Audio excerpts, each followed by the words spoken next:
Welcome to the Phantasmagorium Show. On today's show, while not a flawless victory, Mortal Kombat beat the Suicide Squad on HBO Max, Warner Brothers and AMC agree not to fight, and Morticia Addams is gonna be foxy.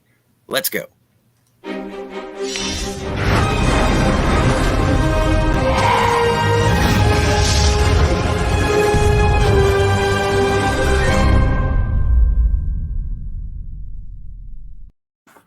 And we are live. Hey, Steve, what's up, man? What's going on, Scotty? How was your night? My night was fun. I was with you. Yeah. We actually, the two of us were on Captain Cockney Spock's show last night. It was fun. We were on for hours. You were on for more hours than me, but it was definitely a 3 or 4 hour stream. It was, it was pretty good, pretty fun. Variety of topics. It was a very interesting, if you want to check that out. Yeah. Yeah. Well, we gotta, it's not a huge news day, but there are some things that we want to get to. But before we do that, you know, like we say every day, please like, share, subscribe, do all the things, hit the bell, get notified, do all that fun stuff for us. Like we say every day, subscriptions are awesome, but the sharing, liking, and that kind of stuff, especially sharing our shows with your friends and networks, really helps our channel grow, and we appreciate you doing that. Mm-hmm. If you'd like to send in a tip with your comment or question, please do so. www.streamelements.com/phantasmagoriumshow/tip. We also do have a website with a bunch of fun stuff over there. You can find movie news. Also, you can find our shows, short clips, a link to our audio-only podcast if you want to take the Phantasmagorium Show on the road with you. We also have a shop there. Mm-hmm. Click on the shop, pick yourself up a T-shirt or a hoodie or whatever little trinkets we might add to the shop. That also helps us grow the channel and get something in return, which we think is cool. www.phantasmagoriumshow.com/shop. All right. With all that out of the way, Scotty, let's get into the news of the day. Yes, sir. First up on the docket, the Suicide Squad HBO Max weekend views 26% below Mortal Kombat, which is surprising, but not too surprising when you put it in context, and we'll do that here in a second. Yeah. Per Samba TV, the Suicide Squad was viewed in 2.8 million households over the film's Friday to Sunday frame. The good news is that it's the highest weekend ever for a DC release on the streamer, as it bested Zack Snyder's Justice League, 1.8 million households over the 4 days, and Wonder Woman 1984's 2.2 million households over the Christmas weekend. The film trailed behind the R-rated Mortal Kombat, which is still the biggest release for HBO Max during this day-and-date theatrical release strategy, with 3.8 million households during its opening weekend in homes that Samba TV monitors. The Suicide Squad was 26% behind the views for the video game adaptation. If we're playing devil's advocate, it should be noted that Mortal Kombat was released in April when fewer movie theaters were open and some still faced capacity limits. This could indicate why the film did as well as it did on HBO Max, because it was the only place most people, Scotty, had to go to see the movie. They couldn't actually go to theaters. So that it's not. So I wouldn't. Those two, I think, are apples and oranges. You don't really compare those two. I think a better comparison would be Zack Snyder's Justice League. The problem with that comparison is almost an apples and oranges again, because that wasn't released in theaters. Speaking of Snyder's Justice League, so we're still. I guess the only thing to do is wait for another R-rated DC pair, right? To compare it to. 2.8 million sounds like a good haul for me. I think Black Widow was around the same. 2.5, 2.6, 2.8, somewhere in that neighborhood of people who watched that at home. So that sounds like a good haul. And like they said, it's about 1 million more households than the Justice League got. So even though it is 26% less than Mortal Kombat, Kombat, I think that is still good, a good showing. What are your thoughts on that? Well, and as we've discussed with the variables that have happened throughout the past year, and I know that you've even had a very passionate response to adjusting box office numbers for inflation. I think that the variables here would have to be taken into account. I just find it very strange because the word of mouth on Suicide Squad was stellar. Yes. And the word of mouth on Mortal... Great. Yep. Audience reaction's great. I mean, this movie should have done way better. I do get that there's a section of DC fandom that are loyal to Zack Snyder and basically won't watch anything that doesn't come out of Snyder. Although he was both him and his wife were producers on the film. Mm-hmm. So I guess that doesn't count though. Well, that's sort of applying, like Christopher Nolan was a producer on Man of Steel, and I wouldn't necessarily say that it had much of a Nolan vibe to it. No, I understand. And so I can understand where they're coming from. If they, I personally don't, I think it's silly. I think we should want all of these films to do well. And I think we shouldn't be boycotting films because our guy didn't get, to do them. I'm of the opinion that you go in fresh, you go in clean to a movie, you see it and you judge it on its merits. But people are people, and they're gonna view things the way they want to, and that's fine. Mm-hmm. I think you should actually give things a chance, and I think we should all want these films to be good until we're proven otherwise. Absolutely. But by all indications and all metrics, besides box office, this film is a hit. Yes, as long as we don't take into account money, this was a very, very successful film. But as more Suicide Squad films are coming out and what kind of tone they want to take, the money is going to be the driving factor as to whether or not they move forward with another Suicide Squad, which I hope is the title for the next Suicide Squad. Another Suicide Squad. Luckily... yesterday, the studio came out and they were 100% behind not only the movie but 100% on doing more movies with James Gunn. Oh wow! So we're gonna see more movies with James Gunn if he chooses to do so. He seems to be very receptive. So I don't know if it'll be another Suicide Squad movie or if he'll branch out and take on some other characters, but in some other IP there. Mm-hmm. But that remains to be seen. But it looks like they both the studio and the filmmakers, they had a good time making the movie. They liked the product that they got. Did they spend a little too much money? Probably. Mm-hmm. And because of the box office draw here, I think maybe we'll see a tightening over the next budgets, but maybe not. Like we said, there is a shift happening in this movie landscape. Yes. With streaming, and we talk about this a lot on the show. We're going to have to find, the industry is going to have to find a new metric, because we're doing day and date. Even if we're not doing day and date, these things are going to have limited theatrical runs and go onto these streaming services. I think we're just going to have to find a new measurement to say, oh, this film is a success or not. Yes. Not just box office numbers. And that's going to be, people are not susceptible to change. They don't like it. So but it's coming regardless, right? Which kind of dovetails right into our next story, which is this is good news for the theaters. Yes. Warner Brothers and AMC strike 45-day exclusive theatrical window deal for 2022. Said we're especially pleased Warner Brothers has decided to move away from day and date. AMC chief Adam Aaron said, the pact was sealed several months ago. In a new deal with mega cinema chain AMC Theaters, Warner Brothers has agreed to return to an exclusive 45-day theatrical window in 2022.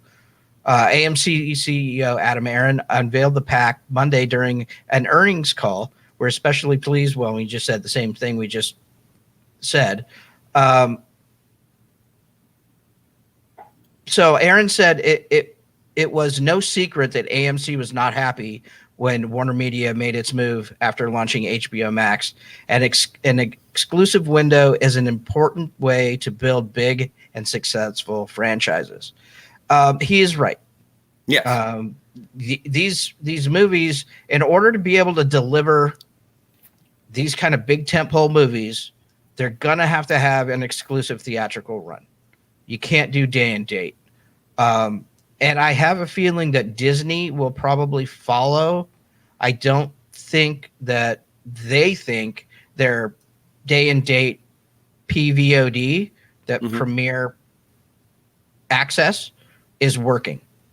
Probably, and I don't think it's working the way they want it to. So I wouldn't be surprised if they start tinkering with fixing that or extending that the theatrical run.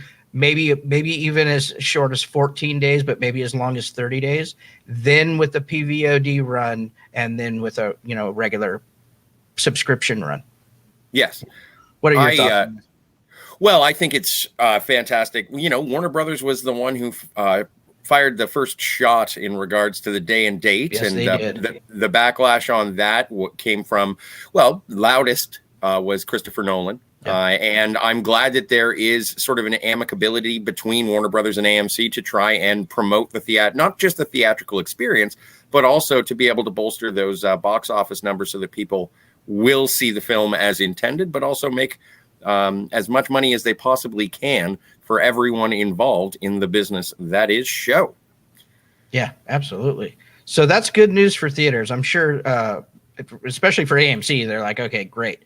So now I would assume that theater owners will be reaching out to Warner Brothers to lock in similar packs for their theaters as well.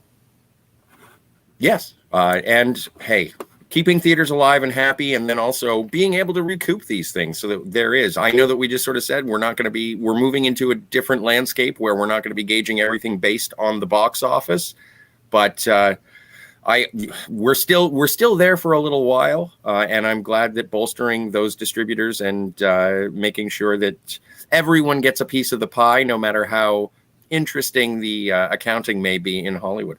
Yeah, change is slow, right? Change is slow. It's gonna, but it's coming. It's inevitable. Yeah. Yep. And we're just gonna have to. We're in the. It's a weird place to be in because we're watching it unfold, and lucky for us, we're in a place where we can kind of report on it and watch it and kind of give our input. Whether anybody listens to it or not, that's a whole nother thing. Probably not, but at least we get to talk about it and kind of hash it out. Well, making the forecasts are fun. Yeah, it's interesting to see, and I'm on the side of getting good movies, and I want to see them the way that I want to see them. I know that people prefer seeing them at home, but it depends on the movie. But with something like Suicide Squad, something like Godzilla vs. Kong, that is something that I would like to see on a theater that my home cannot provide. Right. Okay. Let's move on to our next topic, which is Catherine Zeta-Jones is set to play Morticia Addams in Tim Burton's The Addams Family series for Netflix.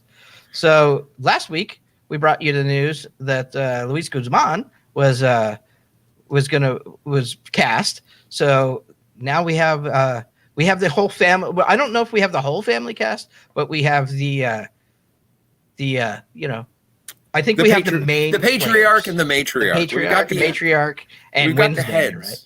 And Wednesday. I wonder who Lurch will be. I'm not sure yet. I'm and sure I don't we're care gonna get who will play Pugsley. These casting announcements seem to be rolling out every couple of days, so I would assume that we'll have the whole cast, pretty shortly. That says she joins Wednesday cast, which includes Jenna Ortega as Wednesday and Luis Guzman as Gomez. Netflix's upcoming Tim Burton Addams family drama series Wednesday has found its Morticia. Catherine Zeta-Jones has been tapped to serve as a guest star and that's interesting, and play the matriarch in the 8-episode series from director Burton and showrunners Al Gough and Miles Miller, Smallville and Into the Badlands. So that's interesting. I don't know if you saw Into the Badlands, Scotty, but it's so good. I knew you were a fan. Yes. Yeah, it's one of those cool shows that I think was on AMC. A lot of people missed it probably, but it's a really good show. So I'm wondering, it's Smallville, right? We all love Smallville, but Into the Badlands is very stylized. Okay. So I'm wondering if we're going to get a more, well, with Burton, you always kind of get a stylized, but with these showrunners, it's interesting. I'm very interested. I like the casting so far. I wasn't familiar with Jenna Ortega until I looked her up, and I noticed that she was on a show that I actually liked called You, which is also on Netflix. Okay. Cool show. Very interesting concept. But yeah, she was great. I think she was on 6 or 8 episodes of that. So I'm like, okay, yeah, I know who this is. She's a Disney. She was a young Disney star too. A Mouseketeer? Yeah, something like that. On one of the Disney shows. So yeah, this looks good. This is starting to look. When this first got announced, I had zero interest, none. And I'll wait to see some footage until I make my mind up. But this is starting to get me more excited about it, just from the casting. What about you? Oh, I'm any iteration of the Addams Family. I've been a fan since the black and white show. I never read the New Yorker cartoons, I'm sorry to say, but yeah, this is shaping up to be something that I'll watch. And I know that, or at least in the series overview, it is obviously, it being titled Wednesday, is following Wednesday Addams in her adventures in college, I think, or being sent away to a private school. So it does make sense that Catherine Zeta-Jones would be a guest star. Yeah. But it'll be interesting to follow Wednesday Addams in a normal world. It just sort of reminds me of the camp situation in Addams Family Values. So I keep rounding out the rest of the Addamses, and I look forward to the havoc that they will wreak upon the rest of the world when this is released. And yeah, with Tim Burton, it's going to be stylized in a way that I think will be very visually interesting, and I hope it maintains the tone of the Addams Family. But again, I don't think Tim Burton is going to stray very far away from that. No, I don't think so either. Catherine Zeta-Jones does have some pretty big shoes to fill, but I think she'll be just fine. Obviously with Angelica Houston, playing Morticia in the films. But this was a good call, in my opinion. The great casting, right? It's almost, right out of Central Casting, right? I had thought that Catherine Zeta-Jones was pretty much semi-retired. I hadn't seen her in a while, and I figured that she got her Oscar and left. But it's good that she's coming back. I've always been a fan ever since Entrapment and The Mask of Zorro. So, awesome. Yeah.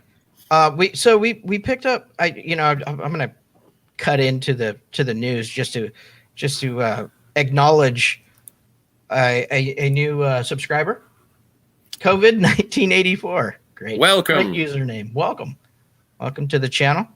It looks like we're having some catch-up issues. YouTube is having some issues today. I went to YouTube earlier, and all of our content was gone off of our homepage. Like, what the hell? Everything is in the back end where it's supposed to be, but it just looks like they're having some issues. But we're not getting updates on our subscribers, because I think we picked up about 50 subscribers overnight or so. And but when they do come in, we'll read them off. We really, without you guys in the chat and subscribing to the channel, we're just a couple of guys hanging out talking about movies and screaming into the void, right? Yelling at the clouds. So we do appreciate you, all of our subscribers. Okay, back to it. The New York Film Festival 2021 adds Titan, which we're big fans of around here. Yep. Vendetta, Souvenir 2, Flea, Memoria, and more to the lineup. The main slate of the fall festival includes 32 of the year's hottest titles, from the Palme d'Or winner. Oh man! I'm not even going to go there. Remember Nope. this, guys? We showed this film too, or we showed the trailer. Yes. As I'll just skip that to just say that obviously Titan won the Palme d'Or. Flea, Souvenir Part 2, Velvet Underground, and many more titles have been announced. You can find those titles at IndieWire, and probably most of the trades will have this list. But for sure, IndieWire has a list of all 32. If you're looking forward to the New York Film Festival, they're going to have great movies playing. Yes. Well, and as that kicks off and we get into award season, so those are interesting. I'm looking forward to TIFF myself, Toronto International Film Festival. But yes, these will be the films to sort of pay attention to and keep an eye on as we get closer and closer to statues. This is the 59th edition of the New York Film Festival, by the way. Wow. 59 years running. See, that's a big one. How long? TIFF has been going for a long time too. I know that's one of the big ones. Mm-hmm. And I don't know the years. Yeah, it's fine. Okay. Something we got. Everybody has Google. They can look it up. Yeah. I'll let you read this next one because this is a Star Trek news. Yeah, I'm kind of disappointed with myself. I didn't even put this in the intro. Just one second. Star Trek writer says Tarantino's really wild unmade film has time travel and awesome gangster scenes. Oh, yeah. Screenwriter Mark L. Smith gave the most eye-opening look at Tarantino's Star Trek movie, which isn't happening at the moment. Paramount is not moving forward with Quentin Tarantino's much-hyped R-rated Star Trek movie, as it was confirmed last month that WandaVision director Matt Shankman has been tapped to helm the next space adventure in the film franchise. Will Tarantino's Star Trek ever see the light of day? No. New details on the project from screenwriter Mark L. Smith will only get fans more hopeful. Tarantino brought in the Revenant writer to pen the script based on Tarantino's original idea. Smith revealed on the Bulletproof Screenwriting podcast via Total Film that J.J. Abrams' production company Bad Robot gave him a personal call on Tarantino's behalf. They just called me and said, "Hey, are you up for it? Do you want to go? Quentin wants to hook up." And I said, "Yeah," the screenwriter said. And that was the first day I met Quentin in the room, and he's reading a scene that he wrote, and it was this amazing, cool gangster scene. And he's acting it out and back and forth. I told him I was so mad I didn't record it on my phone. It would be so valuable. It was amazing. Then we started working. We just started working, I'm assuming. Smith continued. I would go hang out at his house one night and we would watch old gangster films. We would be there for hours. We were just kicking back, watching gangster films, laughing at the bad dialogue, but talking about how it would bleed into what we wanted to do. Kirk is in it. We've got him. All the characters are there. It would be those guys. I guess you would look at it like all the episodes of the show didn't really connect. So this would be almost its own episode, a very cool episode. There's a little time travel stuff going on. It's really wild. Smith already revealed last December that Tarantino's Star Trek had a lot of fun with Chris Pine's Captain Kirk. Such news was hardly a surprise, given that Tarantino once credited Pine's performance as Captain Kirk as the reason he was interested in contributing to the new Star Trek film franchise that began with J.J. Abrams' 2009 reboot. As the director told MTV, "I thought Chris Pine did a fantastic job, not just playing Captain Kirk, but playing William Shatner's captain. He is William Shatner. He's not just another guy. He's William Shatner's Captain Kirk. And Zachary Quinto is literally Leonard Nimoy's because they both have the same scene together. He's his Spock. They fucking nail it. They just nail it." Being I suppose, the resident Star Trekian, I wasn't 100% sold on an R-rated Star Trek movie in the first place. And I don't know if I really want to see a remake of A Piece of the Action, which is what this sounds like when Kirk and Spock and crew go to Sigma Iosha 3, I think, to the gangster planet because of mobs of the 20s. Chicago's mobs of the 20s was left there by a previous expedition. I've seen it before, and we've already had a remake of either Star Trek II or Space Seed, however you view Into Darkness, and I'm not 100% sure. Although if you were doing a fish out of water and you did want to go to a gangster planet or time travel back to the 1930s to Chicago, it would be an interesting fish out of water, same way as Star Trek IV. So you could have the swearing and the Tarantino flourishes, but I don't know. It either sounds too comedic in my... I don't know. This never intrigued me, and I certainly wouldn't want it to be Quentin Tarantino's final film. Now, correct me if I'm wrong. Didn't Next Generation do something similar where they went to a casino? They were inside of some kind of casino, 30s, 40s, 50s casino type deal? Yes, there was a second season Star Trek The Next Generation episode called The Royale, where they go back and aliens had created a pulp novel of a, I would say probably a 30s or 40s casino setting.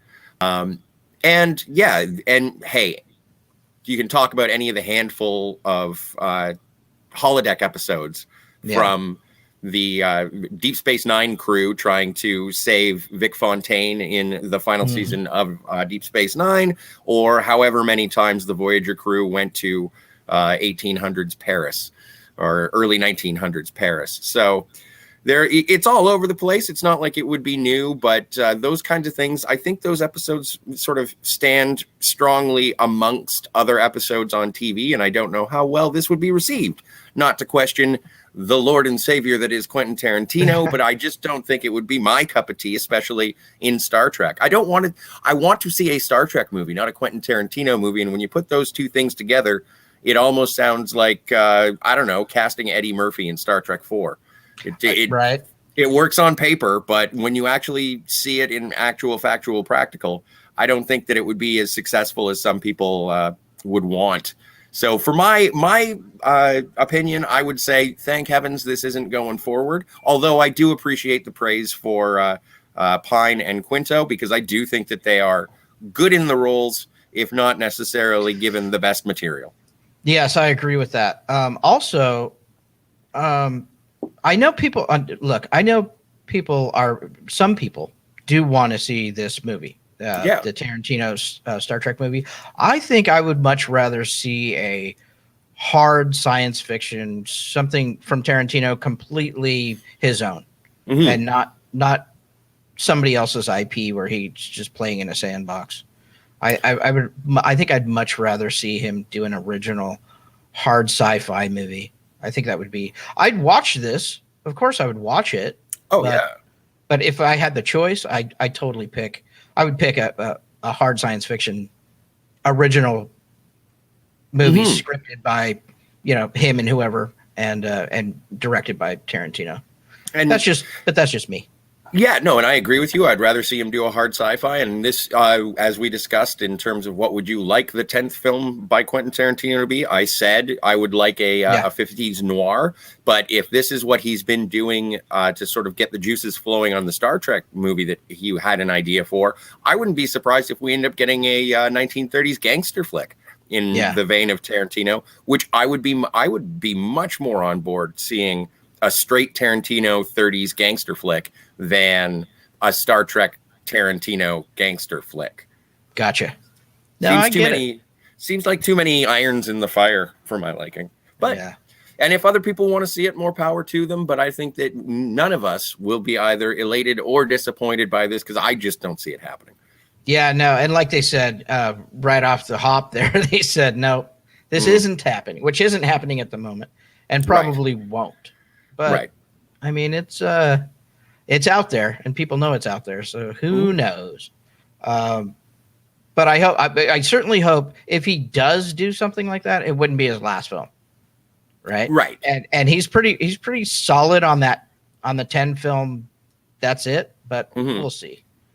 Up next is this is great. This is great news for fans of this particular gentleman. John Wick Chapter 4 adds Clancy Brown to cast of badasses. Yes. The star-studded cast keeps getting bigger.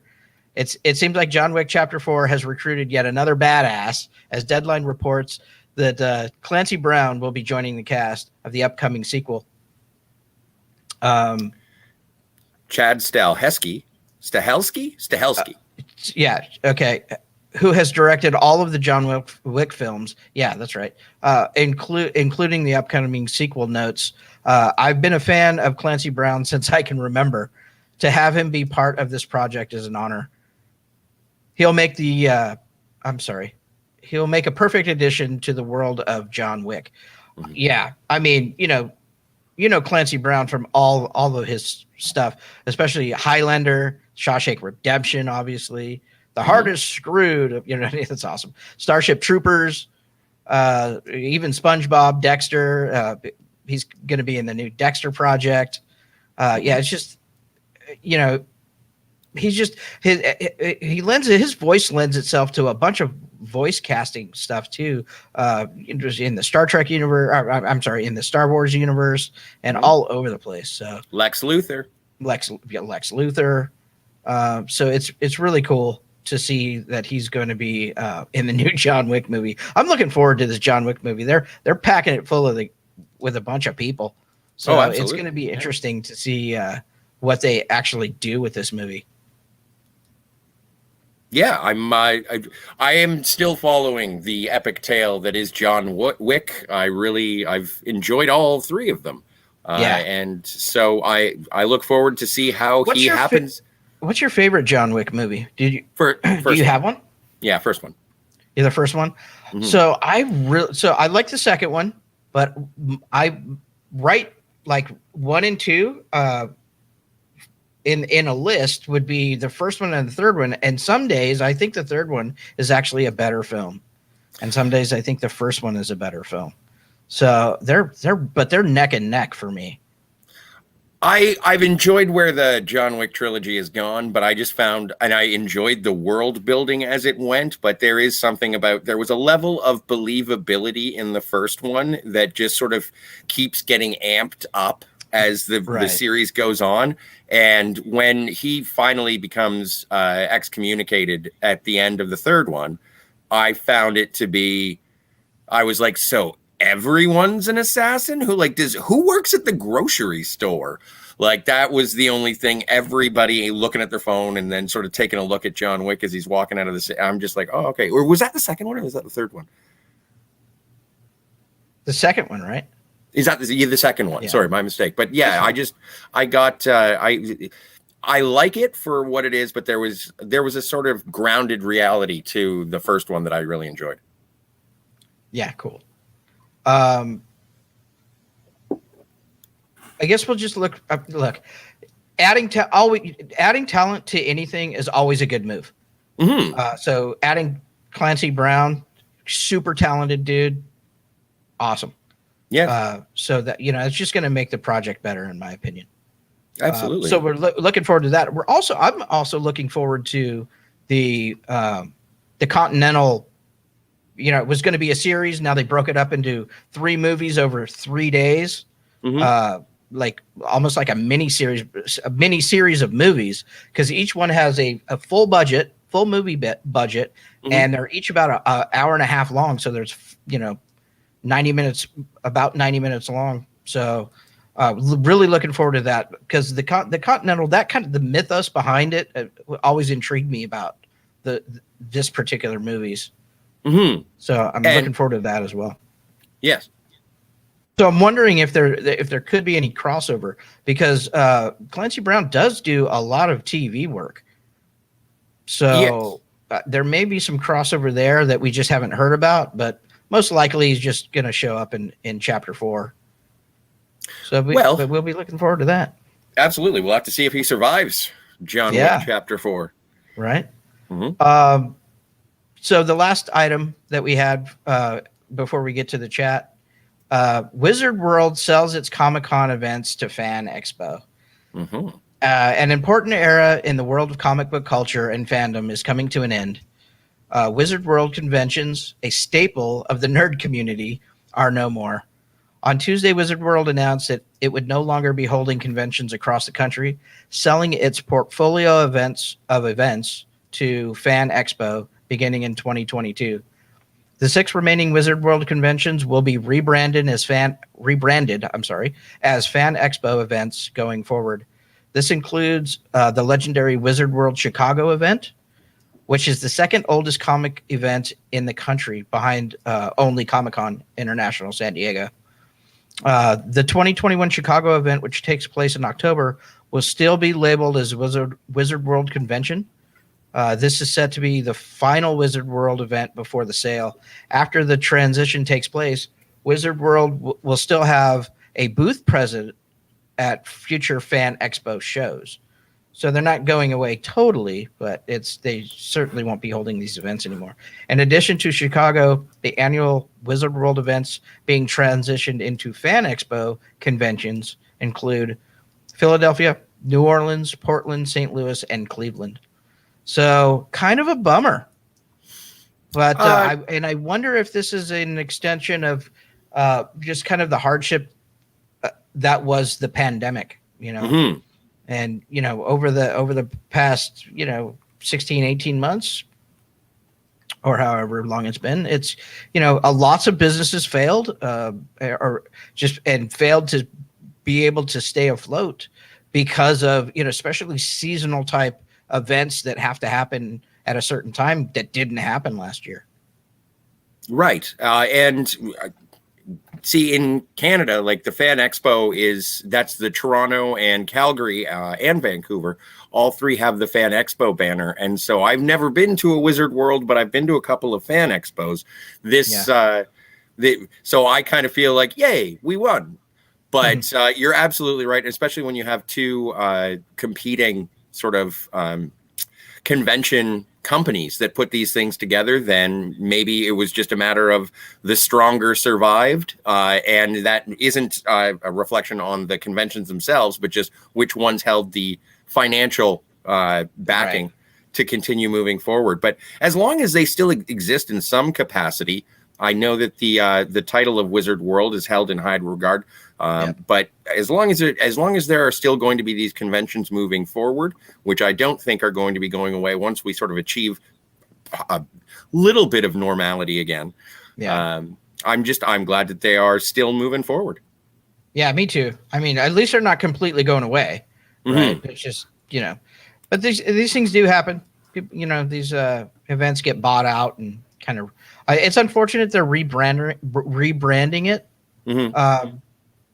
Because of the Wizard World moniker is so recognizable. I'm surprised they didn't try to keep it in some form or fashion, like Wizard World presented by Fan Expo or some kind of deal like that. But that's kind of unfortunate. But it looks like they'll still have a presence, and hopefully they'll keep the events just as good or better than they were. So. Well, and I've never had a complaint at a Fan Expo. They're usually quite well run, and quite the guests that they attract are on par with the Wizard World events. I've never been a convention goer. I take that back. I've gone to NAMM, which is an industry insider, musician industry insider kind of convention.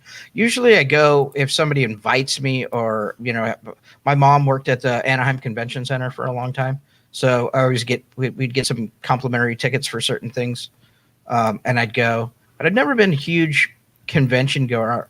I always wanted to go to a Star Trek convention. I always want to go, and I think I'm going to go to the Star Wars Celebration. The next Star Wars Celebration's here in Anaheim, and I'm most likely going to try to go to that. But I just never been pulled in that direction. Comic-Con is always too massive for me. I'm not a big fan of huge crowds, but yeah. Are you a convention goer? Oh, absolutely. Yeah. I have, and I usually wear the same thing every time I go to a convention. I dress like Brody from Mallrats, because then some people get it and some people don't. Right.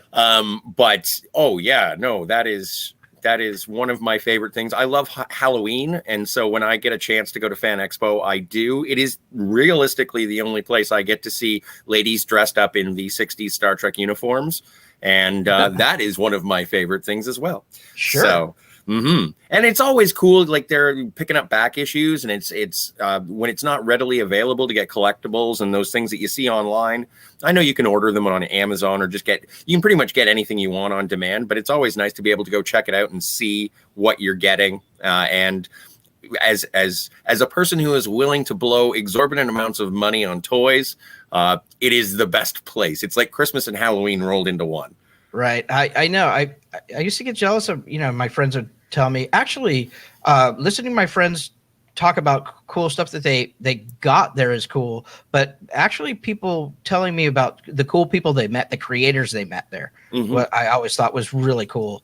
I've always been kind of a fan, of that, being able to meet somebody who drew an awesome comic book or wrote an awesome comic book or whatever the case may be, made a cool movie or whatever.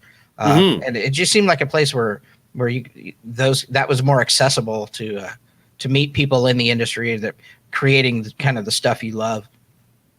Yeah. And that's, I've picked up entire runs of independently, printed and released, like independent creators, and just bought like 20 issues of comics, and then be able to go through them, talk to them, talk to the creators, ask them how long, ask what their techniques, their materials, everything. You get an insight, and especially if it is something that really grabs your eye that you wouldn't have exposure to in any other venue. Yeah, it's awesome. So kind of sad news, but at least they're not going away, completely. That would really suck. I mean, obviously, I know tons of fans go to these things every year, so at least we know that they're not going away permanently. There's just going to be basically a name change. It probably won't even notice anything tangentially. It's probably going to be the same event, just with a new name. I would hope, anyways. So that's it for today's news, Scotty. Okay. How about we go jump to the chat? Let's see what the chat is saying. How are you doing today?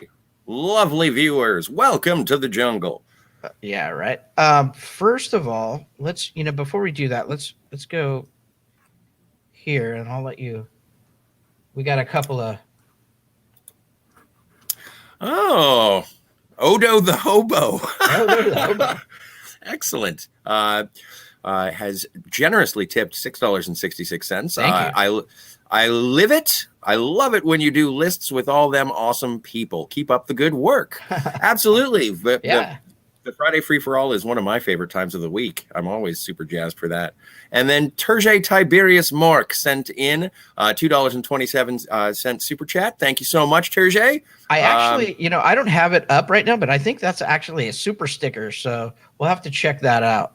Okay. On the live chat, I don't have that up here. But yeah, thanks for that, dude. We appreciate very much. Thank you very much. And let's go. Okay, so let's go to the chat. Todd Michaels. Oh yeah, always Todd Mike doing the blue wrench thing. Awesome. Thank you, buddy. Terje says, you know what? This show goes really well with beef jerky. Yes, it does. I don't know why, but it does. Terje says, oh, please send me some jerks, Mr. Todd Michael. One small bag of Jack Links is like $11. Wow. No, it is. It's expensive. Todd Michael says, jerky is expensive here too. I'll take a look and see what I can find. I usually only get it when we go on very long drive trips. Yeah, that is my go-to snack in a car ride as well. Terje says, I'm looking into making it myself. Maybe a YouTube show there, the Jerk Hour. I'm in. Yeah, right. I would prefer to make my own jerky as well. Terje says, people out there watching, join the fun in the chat section. Don't be shy, but don't if you're driving. We can't condone that. Hashtag 10-2-2. 10 and 2? Yeah, okay. I like how we both mimed it. That was good. We are responsible here at the show. Mm-hmm. We try to be. Don't forget to check your blind spot. Turge says, I like getting to see the movie at home if I want to, but in an effort to save the cinemas, I think a couple of weeks of exclusivity in the theaters is totally worth it. I And I'm even give me the inch and I'm going to take the mile. And now I'm just thinking about how the window is going to close for the physical media releases after the fact. So if you have the 45-day window for theaters, then you get the streaming. I wonder how quickly after that they will turn around and release the physical discs for as long as we still have those. Yeah, it'll be a while before those go completely away. But yeah, you're right. Todd Michael says, I can only imagine watching you slaughter cattle to make jerky. Well, it would be an instructive video. I got a buddy that makes really good venison jerky. Oh, wow. Should get some of that. That'd be delicious. I am a carnivore, so I appreciate it. Todd Michael says, and remember, you can't have slaughter without laughter. This is true. Slaughter is the best medicine. I mean, laughter. Todd Michael says, it was on AMC with Walking Dead as a lead-in for a very long time, but it never seemed to do Walking Dead numbers. No, it didn't. Into the Badlands, but I really liked that show. I thought it was really good. Yeah, Stephen Lang was even in it. Oh, wow. Slang? Yeah, Slang. Todd Michael says, support the Phantasmagoria show with tips and questions. Links are in the chat. Thank you, Todd Michael. Todd Michael says, I used to be involved with the local Columbus Film Festival for several years in the late 90s, even doing their website and such for many years. Not sure what happened to them. I don't know, but it's always nice when the smaller communities have their own film festivals. I know that I was volunteering for a couple of years just outside of Toronto at a local film festival. Great. And like independent films that you just wouldn't see. Yeah. Love those. Turge says, film festivals are so much fun. I miss them. There's a great one focused on horror movies that is held every year in Oppdal, Norway. Fun to be with like-minded a whole weekend. Yeah, that would be fun. And the Midnight Fright Fest that happens after the Toronto International Film Festival. They released their slate as well. Oh, cool. But I do like, I haven't been to one, but I think maybe I'll see if I can finagle my way into them this year. Right. OST TV says, John Wick, hello, OST TV. First time listener, long time caller. Okay. John Wick is awesome. I hold the third in high regard. The fight scenes were out of this world. Yeah, they're pretty good. Oh, absolutely. And all I can say is the book scene. The book scene in that movie is awesome. Yeah. Super sticker. We'll have to look and see what sticker he sent in. Thanks, buddy. We appreciate. Very, very much. Turge says, I love all three John Wick Wick movies, but I will never forget the first time I saw the first one. They killed his dog, man. Big mistake. Absolutely. Yep. I went and I saw the third one at the drive-in, and the woman that I went to go see it with said they better not kill the dog. And I was like, you're familiar with this series, aren't you? I don't think anyone is safe. No. Todd Michael says, I have never seen any of them. Shame on you. Or congratulations, you can go and see them for the first time. I was not expecting anything. I had heard the hype, and when I finally watched, I didn't see the first one in theater. I saw this second two in theaters. But the first one, I was like, oh my God, this is way better than I thought. I had low expectations and I was blown away. Yeah, pleasantly surprised. And when I actually was late to the party on the first one. I believe it was probably the AMC movie talk stuff that I was watching at the time. There was kind of, they were going on about it. And I think it was in the lead up to the second one was, coming out in 6 months or so. So I'm like, you know what? Let's rent this thing and watch it.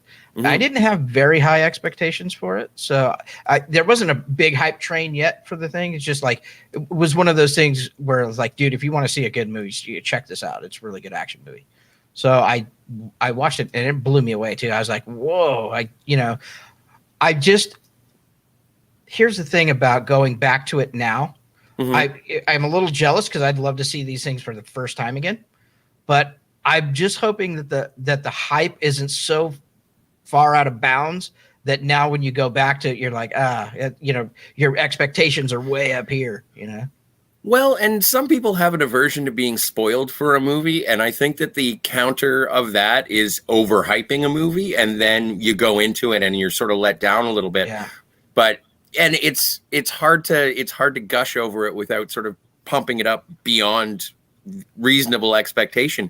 But as you said before, like with the world building of the Continental and that stuff, there was world building in a Hitman movie that I had never seen before, and that was what really drew me into it. Plus the emotional stakes of not only, the two most important loves of John Wick's life, and the revenge path after that. It was just it was emotionally satisfying action movie with great world building is all I'll say. So if you do choose to watch them, Todd Michael, let us know, what your thoughts are on those, because I think it's unanimous around here that we all like all of the movies. Mm-hmm. Todd Michael says, I seem to have been completely out of the pop culture influence of them. Well, I'm not gonna pump them up anymore, man. I'm just gonna recommend that. That is a Scott recommends John Wick along with 50 million other Elvis fans. So, Degrassi Knowles, how you doing, Degrassi? 20 plus years Chicago Comic-Con and Show West veteran. My shoes hurt. Absolutely, it is. You got to sharpen your elbows trying to get through those crowds sometimes. Todd Michael says, "Hey to Degrassi Knowles." Terje says, "I don't know. There was super chats until now. Did I pop the super cherry? You did, or the super sticky? One of the two." Yeah. Tertiary says, wonderful to see you here again, Degrassi Knowles. It is wonderful to see Degrassi Knowles. Howdy, everybody, says Degrassi Knowles. And Degrassi Knowles says, I love meats, but deer give me jeebs. Oh, really? They're the rats of the wood. Venison's good, man. Venison is, I do like venison. So I'm not going to disagree with you because you have your own personal tastes, but it also means more venison for me. It's not elk, but it is very good. Mm-hmm. Terje says, regarding movie releasing, I remember back in the day when I started importing Region 1 DVDs. Sometimes I got the DVD before the movie hit theaters in Norway. That's not the case now with global premieres. Sure. Yeah. Oh, man. Yeah. I remember trying to buy a VHS tape when they first came out, like with Alien 3, and it would be because when the video stores got them, they had to buy the licenses as well. And it's like, can I just buy this movie now? It's like, that'll be $100. Oh, yeah. And it's like, oh. No. Degrassi says Ebert Fest in Champaign-Urbana, Illinois was always fun. I'm not familiar with Ebert Fest.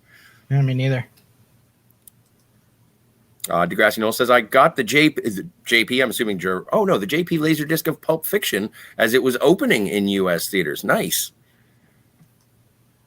Terje says to Degrassi Knowles, awesome. Always cool when you can somehow manage to be one step ahead. Yeah. Oh, discovering those things is absolutely. If you can get ahead of the curve, that's great. Terje says regarding the Wick action, I still haven't seen Nobody. Really want to see that. So do I. I haven't seen it either. I'm just kind of waiting for it to come, on a streamer or somewhere I don't have to pay full price. I could probably rent it though. Maybe I'll rent it this weekend. Probably rent it for like $5. But yeah, I'm interested. I've heard good things. So, but I think we were talking about this yesterday with the, excuse me, with the all the derivatives, all the John Wick derivatives. And it seems like there's a group of people who made the movies, and each one of them is kind of spun off to do these derivative John Wick type of characters, whether it's a female character or nobody or whatever. It's just, I don't know. I just hope that we're not starting to oversaturate the market with these kind of derivative movies that aren't John Wick. Well, and it's sort of the same way that you had like the Die Hard on a boat, Die Hard on a You insert location, Die Hard on, but that is a possibility. But again, you're gonna end up comparing it to the originals. The meats, says Todd Michael. It's funny. I suppose you have Arby's. Do you guys have Arby's up there? Yes. And then the Canada. Arby's, their slogan is "We've got the meats." So yeah. And the cheeses. Todd Michael says there's a reason I have overweight. Meats and cheese. Meats and cheeses. Actually, if you cut out all of the starch and bread and just eat meat and vegetables, you'd lose weight. It's all the other stuff combined with all the meats and cheeses that are no good for you. Consult your dietitian. Yes, but yeah, I'm not a. Don't take dietary advice from me, please. Well, I'm still going to go out and eat meats and cheeses and vegetables and hope that I can maintain my figure. Yeah. Turjay says to Todd Michael, meat wrapped in cheese, wrapped in bacon. That sounds delicious. Wrapped in more bacon. Wrapped in more meat and cheese. Todd Michael says, not a bacon guy, just didn't grow up with it other than as an ingredient in things. Pollock that I am, it's all about the sausage for me. See? I like the sausage, but I'm a huge bacon guy, especially on burgers. That's where I like bacon the most. Usually I eat breakfast sausage with breakfast and not bacon. Or if I'm having a sandwich, a breakfast sandwich. But yeah, I do like bacon on burgers. Yeah. And in California, we have a restaurant called Slater's 50/50, where the burgers are 50% beef and 50% ground bacon. Wow. And they're fucking amazing. Slater's 50/50. Yeah. That does sound amazing. Very good. Turjay says to Todd Michael, makes sense. Sausages when I grew up was just those kitty sausages, just slop in a casing. More quality now. I loves me bacon. I even have bacon seasoning. Bacon seasoning? All right. They got bacon jelly, too, and bacon jam. Oh, that's true. There's bacon vodka if you are so inclined. Yeah, there is. And Turjay says Mito is keto. Yes, it is. It is totally true. Degrassi Noel says should be Arby's. We've got the sharts. We do got the sharts. I don't know. Arby's is pretty good. I don't go in for a lot of their stuff though. I'm pretty basic when I go there. I like their roast beef max, which is basically this much roast beef and a bun. And nothing else. I don't need anything else. And I just throw on the horsey sauce, the horseradish mayonnaise that they got with that, and curly fries. I'm in. That's my go-to right there. Todd Michael says, oh, yes, my dietitian. I'm going to get right there and consult with my dietitian, Scott. Yeah. Fair enough. Cool. As soon as I said it, I realized probably, I don't have a dietitian. Right. Todd Michael says, my son worked at an Arby's for 2 years during high school. I hate to admit it, but I wish you could just buy Arby's sauce by the gallon. Yeah, totally. No, I love horseradish, and I like a milder horseradish mayonnaise. Yeah, I'm surprised they don't sell it like that. Right now, you can get Taco Bell sauce in the bottle. You also, Wiener Schnitzel had, their chili. They're selling their chili in a can now. You can get Wiener Schnitzel chili in a can. So I don't like canned chili. Yeah, I know. Right. My brother makes a really good white bean chili. Fucking yum. Well, that's anyway, it's hot like a motherfucker, but it's good. You can judge a person's character by their chili. So if they have it out of a can, I'm just saying that they're that chili, and I wouldn't put it on hot dogs. I like it on French fries. Okay, that's just me. Well, I love a good chili dog. Yeah. Turjay says, when I was in Vegas, I ate Denny's. Got too stuffed. I didn't eat for a day. Everything was like a block of fat. Yeah. I like Denny's. Yeah. I like Denny's too. Whenever I can get to a Denny's, I go to a Denny's. Denny's is good. We have another place out here that's like Denny's. It's called Norm's. Norm's is good too. Degrassi Knowles says, I grew up with all of my bacon and sausage until my early teens when my grandparents sold their farm. Wow. And Todd Michael says, oh, yes, my dietitian. I'm going to get right on that, consulting him/her. Yeah. All right, I get it. You don't have a dietitian. That's weird. I deleted that dietitian post, and yet you all still saw it. Well, yeah, sorry. I get it. You don't have a dietitian. Turjay says, what is everyone's favorite cheat food, unhealthy yum yum? Me? Pizza. Give me more pizza all day long. Pizza's great. Pizza's I mean, because it doesn't even have to really be good. It's kind of like sex. Even when it's good, even when it's bad, it's still really good. Mm-hmm. So Like pizza's good, man. Yeah, I even like DiGiorno. I'd prefer delivery, but I'll take DiGiorno. So my favorite cheat food right now, though, because it goes in phases, right? Sometimes it'll be pizza. Sometimes it's Del Taco. My favorite cheat food right now is a place called Steve's right down the street. They make a really good patty melt. So on Fridays, I get a patty melt and fries. That's my cheat day. Every day's a cheat day. I have no such restrictions. So yeah. I apologize. I am thin by genetic, and my vices high also metabolism. Keep me there. Nice. I have a ballerina's diet, so eat like a bird. Like my brother's like that too. Skinny, eats like a bird. Degrassi Knowles says, "Oh, I love Arby's. Had a 24-hour Arby's that served breakfast across from my college dorm in the 90s. So many sharts. Cheap keg beer and Arby's. Lethal." Yeah, right.